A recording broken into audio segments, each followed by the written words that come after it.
उत्तर प्रदेश के कुशीनगर में स्थित इंटरनेशनल एयरपोर्ट आज अपनी बदहाली की तस्वीर पेश कर रहा है।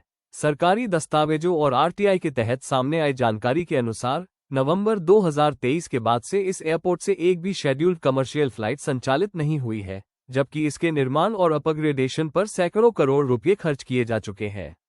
अक्टूबर 2021 में प्रधानमंत्री नरेंद्र मोदी द्वारा 327 करोड़ रुपये की लागत से बने इस एयरपोर्ट का उद्घाटन बड़े विजन के साथ किया गया था, जिसका उद्देश्य कुशीनगर को लुम्बिनी, सारनाथ और बोधगया जैसे प्रमुख बौद्ध तीर्थ स्थलों से जोड़ते हुए अंतर्राष्ट्रीय बौद्ध पर्यटन का केंद्र बनाना था।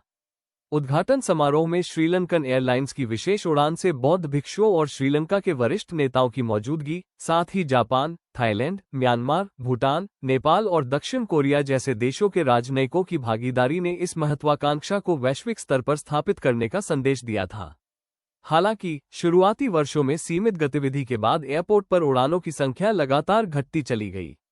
मार्च 2022 में जहां सबसे अधिक 54 शेड्यूल्ड उड़ानें दर्ज की गईं, वहीं नवंबर 2023 तक ये संख्या घटकर केवल 6 रह गई और इसके बाद 2024 व 2025 में कोई भी नियमित उड़ान संचालित नहीं हुई। आरटीआई दस्तावेजों के मुताबिक एयरपोर्ट पर कुल 327 करोड़ रुपये खर्च किए गए, जिसमें 125 करोड़ रुपये एयरपोर्ट अथॉरिटी ऑफ इंडिया और 202 करोड़ रुपये उत्तर प्रदेश सरकार द्वारा वहन किए गए।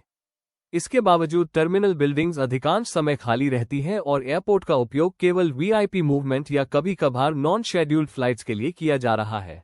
वहीं ऑपरेशन और मेंटेनेंस खर्च में लगातार बढ़ोतरी हुई है। 2021-22 में 136 लाख रुपये से बढ़कर 2024-25 में 342 लाख रुपये तक पहुंच गया, जबकि इसमें कर्मचारियों की सैलरी और अन्य खर्च शामिल नहीं है।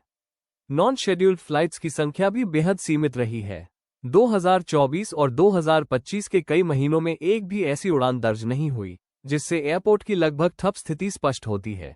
नवंबर 2025 में अचानक 50 नॉन शेड्यूल्ड फ्लाइट्स दर्ज हुई, लेकिन ये किसी नियमित एविएशन गतिविधि का संकेत नहीं था, बल्कि कुशीनगर भिक्षु संघ के अध्यक्ष महास्तव भदंत ज्ञानेश्वर के अंतिम संस्कार समारोह से जुड़ा था, जिसमें 40 से अधिक देशों से श्रद्धालु और प्रतिनिधिमंडल चार्टर्ड विमानों से पहुंचे थे। नागरिक उड्डयन मंत्रालय ने सफाई देते हुए बताया कि कुशीनगर एयरपोर्ट को उड़ान योजना के तहत चुना गया था और इसके अपग्रेडेशन पर अतिरिक्त 108.22 करोड़ रुपये खर्च किए गए। स्पाइसजेट ने दिल्ली कुशीनगर रूट पर उड़ानें चलाईं, लेकिन विमानों की कमी के कारण 4 नवंबर 2023 के बाद सेवाएं बंद कर दी गईं। मंत्रालय के अनुसार एयरपोर्ट को अब वीएफआर से आईएफआर में अपग्रेड कर नाइट लैंडिंग की सुविधा दी गई है और इसकी जानकारी एयरलाइंस को दी जा चुकी है। हालांकि अब तक किसी ने स्लॉट की मांग नहीं की है।